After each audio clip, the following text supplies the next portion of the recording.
It's Monday, and you're busy working in your office. You look at the clock, and it's 1 p.m., which means it's time for a lunch break. You ask your colleague to go to the nearest supermarket with you to buy something to eat. You enter the supermarket. You both pick up a sandwich, some snacks, and a cold drink.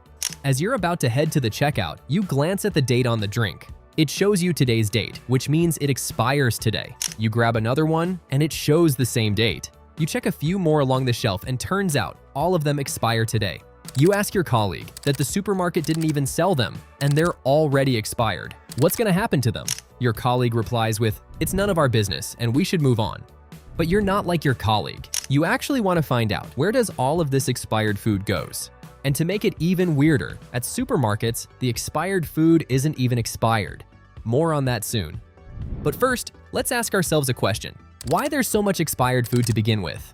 A simple one-word answer to that would be overstocking.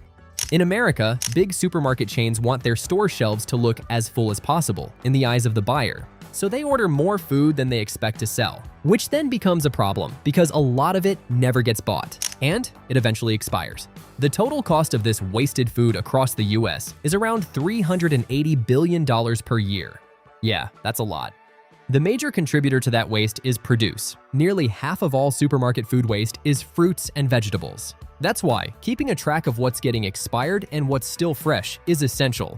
Most supermarket chains give their employees handheld scanners, which are connected to a central computer system.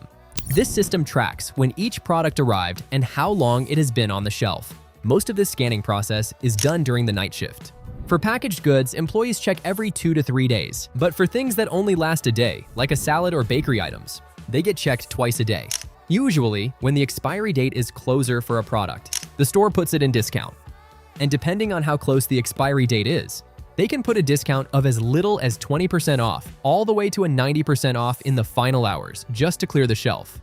A lot of stores have also started to sell their near expiry foods at huge discounts on platforms like Flash Food or Too Good To Go.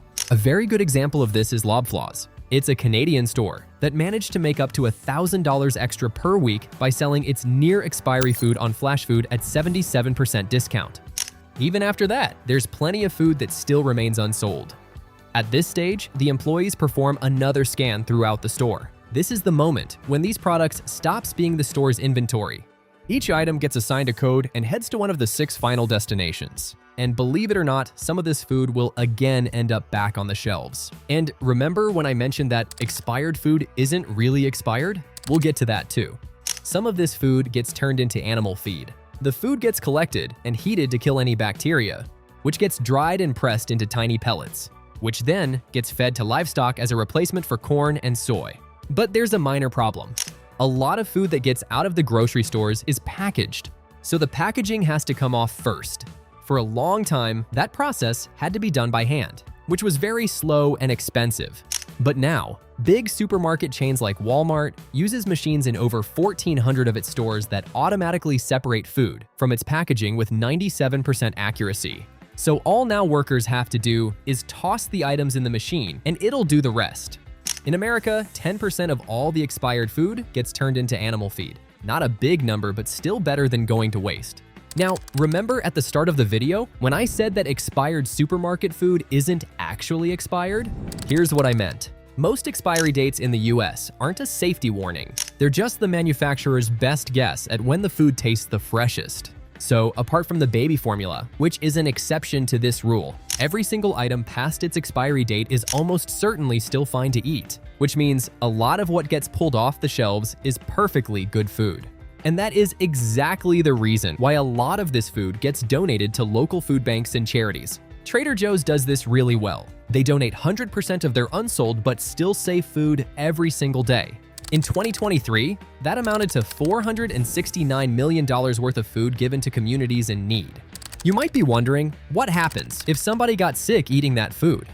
And yeah, your worry is justified. And that's exactly why we have the Good Samaritan Act. It's a federal law which protects stores from being sued if donated food later makes someone sick, as long as they acted in good faith. Before this law existed, fear of lawsuits was one of the main reasons stores refused to donate, and tons of food used to go to waste every single year. Even after donating a huge amount of food, there's still a plenty of it left that can't be donated. And food in this category goes to reclamation centers. Think of them as a sorting warehouse, often operated by the same supermarket chains, that sends the food there. Workers go through everything and separate what's still sellable from what isn't. The unsellable stuff gets thrown away. But everything else, which is often dented cans, near-expired packaged goods, or discontinued products, gets sold in bulk at very low prices. And then, that food ends up in salvage grocery stores, and they sell it to public at up to 70% off. Grocery Outlet is one well-known example. These stores are all over the US, and they get inspected the same way other grocery stores do. So yeah, the food is safe, just a little older or slightly damaged on the outside. Some food also gets turned into compost. It's broken down naturally into rich soil that can be used in gardens and farms. Walmart has done something pretty unique here. It sends food waste from over 1,400 stores to composting facilities, then sells the finished compost back to customers in its own garden section. Waste goes in one end, a product comes out the other. It's a smart system. But right now, only about 5% of US food waste actually gets composted. Food also gets turned into electricity. That food goes to special facilities, where bacteria break it down in a sealed tank with no oxygen. That process produces biogas, which gets used to generate electricity. Stop & Shop sends its non-donatable food specifically down this path. One facility in Massachusetts processes food waste from local grocery stores and generates enough electricity to power 1,600 homes every year. It's not the most common destination, but it's growing. Despite all of these options, 35% of all the surplus grocery store food in the US still ends up here. Landfills.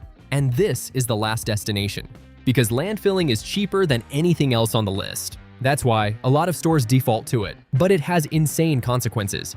Food rotting in a landfill produces methane, a greenhouse gas that's far more damaging than CO2 in the short term. Food waste alone is responsible for 58% of all the methane coming out of the US landfills. And on top of that, the industry loses around $3.6 billion every year from unsold inventory that just disappears into the ground. Costco, Publix, and Aldi are three major chains that have no public goals and transparent data on why they're doing about any of this. Their approach is basically reactive. Donate a little, recycle a little, and throw the rest away.